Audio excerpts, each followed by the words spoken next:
vamos a concientizar sobre el segundo cáncer más común en la población masculina, que es el cáncer de próstata. Y contamos con la presencia del doctor Elías Grullón, quien estará con nosotros compartiendo un montón de informaciones importantes sobre lo que es el cáncer. Bienvenido, doctor.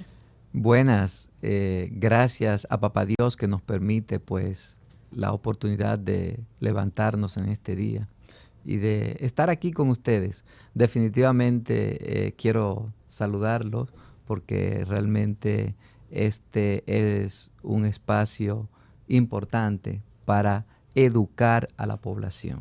Así es, doctor. Así es. Antes de iniciar en lo que es el cáncer de próstata, es bueno conocer qué es la próstata y cuáles son sus funciones, lo normal. Exactamente, muy bien.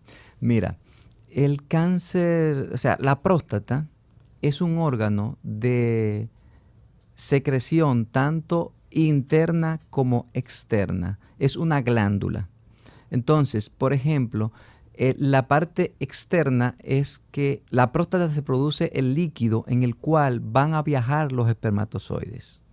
Entonces, en ese líquido que se almacena en las vesículas seminales, que es justamente donde le sirve de reservorio al semen, y entonces cuando se unen en la ampolla deferente con los espermatozoides, entonces ahí viajan los espermatozoides hacia el exterior, hacia la uretra, y ahí ya pues a fecundar. Pero, ¿qué pasa? Es importante que usted sepa, cuando usted viene para ARS Yunen, por ejemplo, usted viene y usted coge la avenida Ortega y Gasset, dobla a la izquierda y llega a Yunen. Entonces justamente eso es la próstata. O sea, la próstata hay que saber la ubicación. La próstata está ubicada justamente en el periné, lo que la gente llama NIE. Ni es vagina, ni es ano, ni es recto, ni es escroto. El NIE se llama periné. Correcto. Entonces el periné está justamente por debajo de la próstata. O sea, dicho de otra manera, la próstata está sobre el periné. Entonces está por delante del recto y está por detrás de la sínfisis del pubis. Entonces ya tú tienes una ubicación de dónde está ubicada la próstata. La próstata es una glándula que es muy importante para la reproducción masculina. Muy bien, doctor. Entonces, ya cuando existe una afección, que vamos a decir el cáncer de próstata, ¿qué es lo que se ve afectado exactamente? Mira, el cáncer de próstata es una de las entidades más frecuentes. Incluso, o sea, estamos hablando de que el 45% de la población va a tener cáncer de próstata. Tú dices, es alto, Bastante. pero sí. Aquí en República Dominicana, pues justamente, de esos 45%, el 15% va a tener complicaciones graves si no se detecta a tiempo, si no se trata a tiempo. Y es importante que tengan ese dato pendiente porque nosotros vamos a encontrar que hay pacientes que por querer privar de machitos, como le decimos nosotros, no se chequean. Pero realmente la población en sentido general ha tomado conducta en esto y sobre todo le agradezco a los medios de comunicación que han hecho su aporte para que el cáncer de próstata se detecte a tiempo y el paciente pueda pues morir de otra cosa, que es lo que se quiere realmente en este conversatorio. ¿En la actualidad está cambiando ese aumento de diagnóstico o de evaluaciones? Mira, sí está cambiando y tú sabes que la medicina, lo que hoy es negro, mañana es rojo, y lo que es rojo hoy, mañana es azul, y lo que es azul hoy, mañana es amarillo. O sea, cambia mucho los conceptos en medicina y eso es importante. Y por ejemplo, actualmente sí está cambiando la medicina. Ya no es solamente el hecho de que un paciente tiene cáncer de próstata y vamos a darle tratamiento médico. No, existe la cirugía, existe la robótica e incluso la descomposición genética, pues se está encaminando a que, por ejemplo, tú vas a tener cáncer de próstata. Y si vas a tener cáncer de próstata, entonces tómate esta pastillita y ya no vas a padecer de cáncer de próstata. Entonces es algo que la medicina todos los días está cambiando. Todos los días. Cuando yo me formé, por ejemplo, no existía la laparoscopía. Y hoy en día, el médico que no sabe laparoscopía está fuera del mercado. Pero no solamente eso, o sea, la robótica es algo que en otros países ya es la cotidianidad. Y ahora pero es aquí, innovador acá. exactamente, así es. Doctor, en cuanto a las, vamos a llamarlo manifestaciones, ¿cuáles son los síntomas que puede padecer una persona que ya esté, vamos a decir, teniendo un inconveniente con la próstata? ¿Qué es lo primero que puede visualizarse? Es importante que sepan que en sus inicios el cáncer de próstata no da síntomas. Y a veces puede dar síntomas que se asocian a una hiperplasia prostática benigna, o sea, a un aumento de tamaño de la próstata. Bueno, por ejemplo, en el caso de que hay pacientes que tienen disuria. ¿Qué es disuria? Es cuando le arde, le pica, cuando orina, le molesta.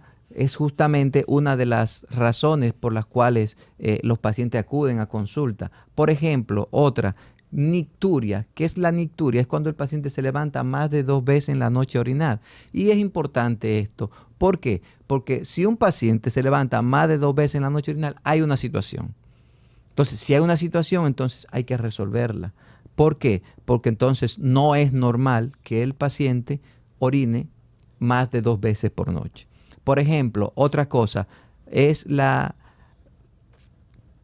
frecuencia miccional, si le pica, si le arde, ¿de acuerdo? Si goteo miccional es importante. Por ejemplo, encontramos pacientes que van a tener, cuando al finalizar de orinar, empieza con un goteo, y la urgencia, por ejemplo, el paciente que siente que si se está orinando, que si no va rápido al baño, se le sale en su gotica. Entonces, estamos frente a un proceso prostático que hay que investigar. Puede ser una hiperplasia prostática benigna o puede ser un cáncer. Entonces, realmente, en cada uno de los casos hay que individualizarlo. Por ejemplo, cuando hay pacientes que tienen que hacer prensa abdominal. ¿Cómo es eso de prensa abdominal? O sea, se aprietan debajo del ombligo para poder vaciar su vejiga. Entonces, ahí hay una situación. Entonces, hay pacientes que dicen, no, doctor, esa es la única forma que yo puedo orinar, que me siento bien porque siento que vacío completamente la vejiga. Entonces, ya ahí hay una situación. Entonces, todas esas situaciones son importantes. Y, por ejemplo, hay que aunarlo a los estudios de laboratorio, estudios pues de imágenes, y entonces ahí pues llegamos a una conclusión sobre la situación que tiene el paciente en ese momento. Claro, existen las pruebas de laboratorio, como usted había mencionado, que está el PSA, sí, y también están las pruebas que son táctiles. Exacto. ¿Qué eficiencia existen en ambas y cuál sería el protocolo? Mira, el antígeno prostático específico, por sus siglas en inglés, PSA, es, yo diría, la prueba más importante en nuestros días. E incluso se ha hecho dentro de esa misma prueba, pues, subdivisiones.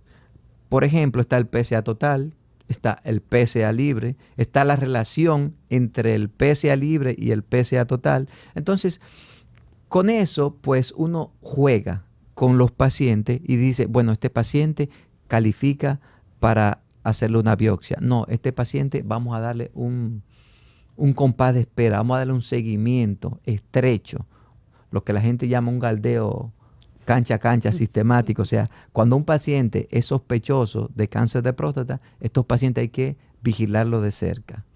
Entonces, por ejemplo, cuando un paciente es sospechoso de una situación, entonces hay que vigilarlo. Entonces, eso es justamente, y por ejemplo también nosotros le hacemos a estos pacientes una sonografía. Todo paciente que va a la consulta mía, por ejemplo, lo ideal es una sonografía y sus análisis.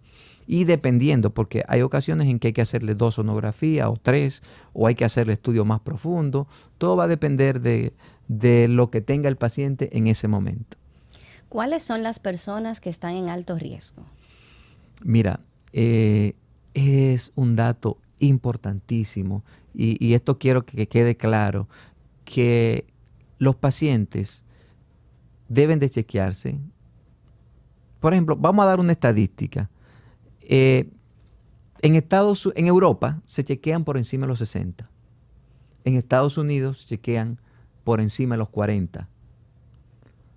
Pero en Santo Domingo se hizo un estudio con 100 pacientes que morían de riña, balazo, accidente, puñalada, y que estaban comprendidos entre 30 y 40 años. Esos pacientes iban a patología. De patología se les traía la próstata y se estudiaba. Entonces, de esos 100 pacientes, hubo 2 con cáncer de próstata, uno de 32 años con cáncer de próstata avanzado y otro de 38 años con cáncer de próstata no avanzado, pero sí cáncer.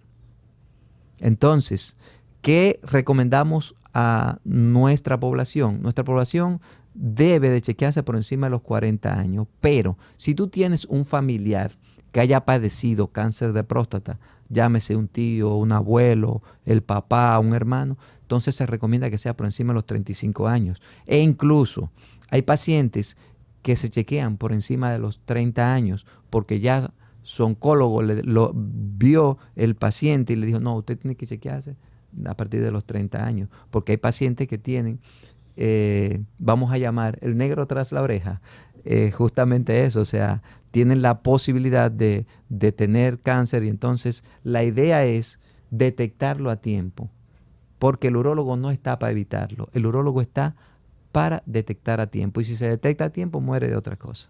Tenemos factores, vamos a decir, modificables y Claro. los no modificables. Exactamente. Por ejemplo, dentro de esos factores está, número 1, la edad, claro. De acuerdo. Número 2, los testículos. Generalmente se produce una hormona que se metaboliza a nivel prostático y entonces eso pues le va a ocasionar un trastorno de un tipo de cáncer. Y por ejemplo, están los factores hereditarios que ya hablamos, están factores, por ejemplo, ambientales. Por ejemplo, si usted vive cerca de una fábrica de batería, si vive cerca próximo a una bomba de combustible, todo eso pues puede ocasionar que el individuo pueda tener cáncer y sobre todo, por ejemplo, se ha asociado, por ejemplo, pacientes fumadores, el alquitrán y esas cosas, también juega un papel fundamental, sobre todo en el cáncer de vejiga, cáncer de próstata y cáncer de riñón. Entonces es importante que estos pacientes pues tomen conciencia sobre que lo ideal es no fumar, pero hay que cuidarse. Retomando el tema de lo que son las pruebas, usted había mencionado lo que es el antígeno prostático específico. Sí. ¿Qué probabilidades o qué, vamos a decir, situaciones pueden alterar lo que son los resultados? Mira, eso es importante. Muy buena pregunta. Mira, factores, por ejemplo, una infección pura y simplemente de las vías urinarias te puede dar una elevación del PSA. Entonces tú piensas, este paciente tiene un cáncer de próstata con ese PSA tan elevado. No, ese paciente hay que darle un tratamiento y después de ahí entonces volver a repetir otro PSA. Incluso yo he tenido pacientes que con un solo PSA elevado, no, mira, yo te voy a dar un tratamiento y en 15 días vamos a repetir otra vez. Y cuando viene el PSA normal. Entonces, ¿qué significa esto? Eso puede ser muchas cosas, hasta incluso una elevación del voltaje de una máquina te puede dar una elevación del PSA. Entonces hay que individualizar cada uno de los casos. ¿Tú me entiendes? Y por ejemplo, o sea, hay muchas cositas, tú sabes, que pueden dar elevación. Por ejemplo, una una orquitis. Una orquitis no es más que una inflamación en el testículo, o una orquiepididimitis, o sea, una inflamación en el testículo y el epidídimo, que es el conducto que comunica el testículo con la próstata, una deferentitis o una cistitis, una prostatitis. Las prostatitis también elevan mucho el PSA. Incluso yo he tenido pacientes que le he mandado a hacer biopsia porque el PSA no baja, y justamente cuando le mando a hacer la biopsia, pues me reportan una prostatitis, y este tipo de pacientes es un dolor de cabeza para el paciente, tanto para el médico como para el paciente más, porque realmente el paciente es el que tiene la sintomatología. Y ya continuando en esa misma línea, vamos a derribar el mito. ¿Existe el mito o la realidad de que tener PSA alto es sinónimo de cáncer de próstata? No, eso es falso, totalmente. ¿Por qué? Lo que acabo de explicar. O sea, una elevación del PSA no significa que el paciente tenga cáncer. ¿Por qué? Porque hay otros estudios que deben de tenerse en cuenta. El examen físico, una exploración digital rectal ayuda muchísimo, porque una próstata que esté totalmente normal y una elevación del PSA, yo no le voy a mandar a hacer biopsia, yo lo voy a tratar y después de ahí vuelvo y le repito el PSA, y si veo que el PSA sigue elevado, entonces ya ahí no hay de otra que hacerle entonces una resonancia multiparamétrica antes de hacer la biopsia.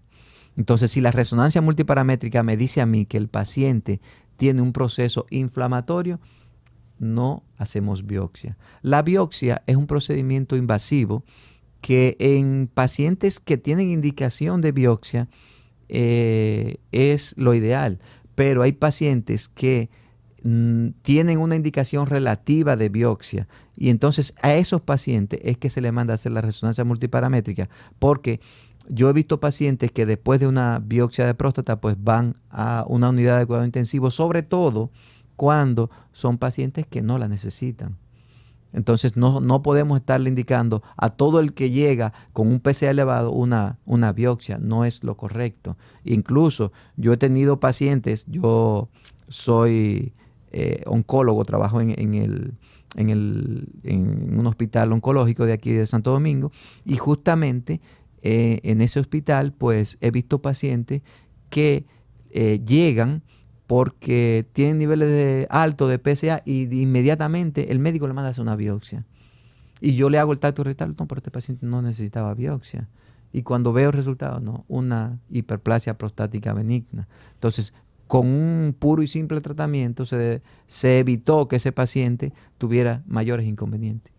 Es bueno dejar bien claro y que no se le olviden a las personas que nos escuchan a qué edad es la mejor, la ideal para hacerse su primera evaluación, siendo sano. Siendo sano. Si tú no tienes antecedentes de que tu papá, de un tío, un primo que tiene cáncer de próstata, lo ideal es por encima de los 40. Entonces hay pacientes que llegan a la consulta a los 48, a los 53, que no se han hecho tacto y me debes 13 tactos rectal. Wow. Pero solo le hago uno, ¿eh? Sí. Vamos a derribar otro mito o realidad. En este caso, doctor, ¿el cáncer de próstata se hereda? Mira, sí, el cáncer de próstata se hereda, y por eso se recomienda el chequeo a tiempo de los pacientes. Y por ejemplo, si hay un paciente que tiene un padre que tiene cáncer de próstata, ese paciente tiene que chequearse a partir de los 30 años con su análisis en sangre, y por encima de los 35 ya se le hace su tacto rectal para nosotros poder decir qué es lo que más le conviene al paciente. Surge, vamos a decir, una intriga que es ¿por qué postergan la evaluación prostática? Mira, nuestra población está cambiando, gracias a Dios y a los medios de comunicación, decía yo ahorita. Antes, tú veías, por ejemplo, un paciente de 50 años y tú lo veías acabado. Tú veías, no, un señor mayor que realmente no puede ser. O sea, mira, fulano tiene 70 y parece de 50, y fulano tiene 50 y parece de 80. Entonces, realmente, esos pacientes que no se chequeaban era porque tenían una situación. Entonces, ¿qué es un cáncer? Un cáncer son células con metabolismo acelerado que se comen al paciente en cuestiones de día. Entonces, ¿qué es lo ideal? Lo ideal es el chequeo. Y si, por ejemplo, vemos que hay pacientes que tienen elevación del PSA, pues entonces este tipo de pacientes, lo ideal es hacerle el chequeo a tiempo. Y si se le hace el chequeo a tiempo, el paciente va a mejorar, o sea, va a resolver la situación. Y, por ejemplo, cuando decimos que el paciente tiene lo que sería pues un trastorno, llámese de la glándula prostática, entonces esos pacientes lo ideal es el chequeo. El chequeo pues ayuda mucho. Sí, la población masculina no es de mucho evaluarse, que eso es un tema, vamos a decir, increíble en nuestro país. A eso es que me refiero, de no querererse evaluar. Sí, pero oiga una cosa, eso ya le dije que ha venido cambiando y cada vez se detecta más a tiempo el cáncer de próstata. ¿Por qué? Porque si el paciente se chequea, pues llega a tiempo. Pero si el paciente no se chequea, ¿qué pasa con unos pocos de la población? No es con todos. Los pacientes que llegan con una situación es porque el que no va al urólogo lo llevan. Sí. Entonces, ¿qué es lo ideal? Lo ideal es que no te lleven. Lo ideal es que tú vayas por tu propio pie y que las cosas se puedan resolver. Ahora, si tú no vas al urólogo, entonces eso ya te puede ocasionar cierta situación que no es lo que queremos. ¿Y el cáncer de próstata tiende a propagarse o simplemente se queda localizado? No, el cáncer de próstata se propaga. Hay lo que se llama una metástasis, o sea, el cáncer de próstata se va de un órgano a otro. Sí. Y, por ejemplo, el cáncer de próstata, donde más frecuentemente suceden las metástasis es a hueso. Entonces, por eso se les recomienda a estos pacientes, pues antes vemos que ya tenemos el diagnóstico de cáncer de próstata, entonces a estos pacientes se le hace una gammagrafía ósea y una tomografía para saber que no haya invasión a otros órganos, llámese la tomografía para ver si no hay invasión a órganos blandos, que generalmente cuando la etapa del cáncer es temprana, pues está negativa. E igual cuando hay una gammagrafía. Incluso yo he visto pacientes que tienen el PSA por la nube, llámese el PSA lo normal, 2.5 es lo que más se recomienda que esté en los niveles de PSA, e incluso hasta 4, todo va a depender de la edad del paciente. Correcto. Entonces, pero hay pacientes que tienen el PSA, por ejemplo, en 10.000. Y tú dices, pero ven acá, ¿y cómo es eso? Y tiene metástasis muchas, pero a nivel óseo. No tiene metástasis a nivel de las glándulas, de los órganos internos. ¿Tú ves? Entonces es importante que se tenga pendiente que el cáncer de próstata sí puede dar metástasis y puede invadir a otros órganos. ¿Es un mito o una realidad que el cáncer de próstata puede afectar la salud sexual masculina? Mira, es un dato importante. 50% de los pacientes que se operan de radical de próstata va a tener erección, va a tener una vida sexual activa después de 6 meses. Aunque, por ejemplo, yo he tenido pacientes que en el mismo transquirúrgico el paciente tiene una erección. Yeah. O sea, significa que la cosa está buena. Pero he tenido pacientes que a los 6, 8 meses después de una cirugía radical de próstata, pues estos pacientes no han tenido más erección. Pero no es lo más común. Lo común es que a los 6 meses ya empieza a haber pues unos niveles normales de erección. Claro, si hay pacientes que no tienen erección, pero lo más importante es que están vivos, ¿de acuerdo? Y que se le puede colocar una prótesis de pene y entonces ese paciente pues hace su vida normal. Pero cuando hay pacientes que pues no optan por la cirugía, optan porque eso va a depender de muchas cosas. O sea, Por ejemplo, una cirugía no es a todos los pacientes que se le va a ofrecer, porque va a depender, número uno, de la edad del paciente, de la decisión del paciente, va a depender de que si los niveles de PSA están muy elevados o si el cáncer está muy avanzado, diferentes cosas. Porque, por ejemplo, como te digo una cosa, te digo la otra. Por ejemplo, yo tengo un paciente de 42 años con cáncer de próstata avanzado y que realmente no se podía hacer nada porque ya estaba bastante complicado.